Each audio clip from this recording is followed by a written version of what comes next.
olsun həmişə qəlbiniz. Şirin şəkər gül valalar, qoy Tanrı olsun sizə yar.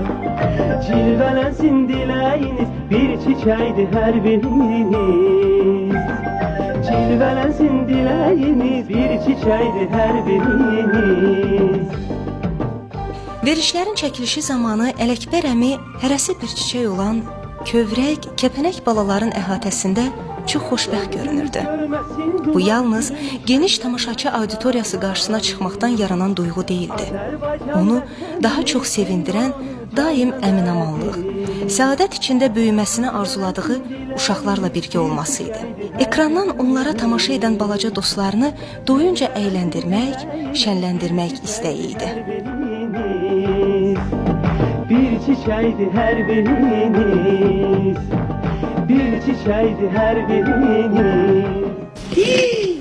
Bunlar ne balacadılar.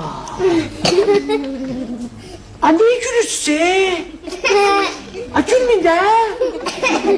Bunlar ne balacadılar. Bana gel, bana bak benim. Güleyim ha. Ya şimdi görüm senin adın nedir? Ay balaca. Nedir? Adım Gülşen'di. Gülşen'di. Gülşen bala, sen bizim için ne hediye hazırlam sana ha? Bence mahnı okuyasan Ələkbər əmi için. Hansı mahnını bilirsən? Hansı? Kukla mahnısını. Kuklamız da var burada. Ay kukla. Kukla bala gel buraya görüm. Baboyda kukla ola. He? Yaxşı.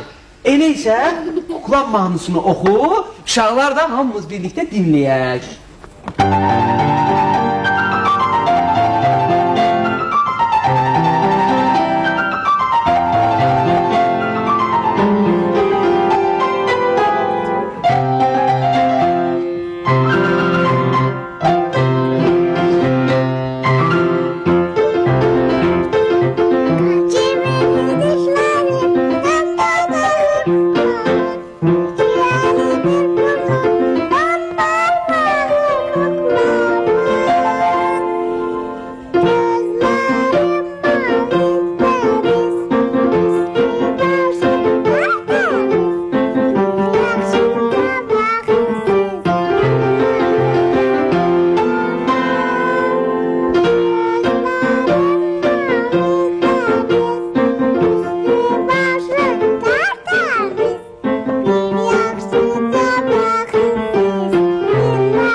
Buradasın.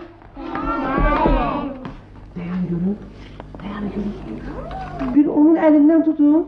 Parmağınızla dayan ona.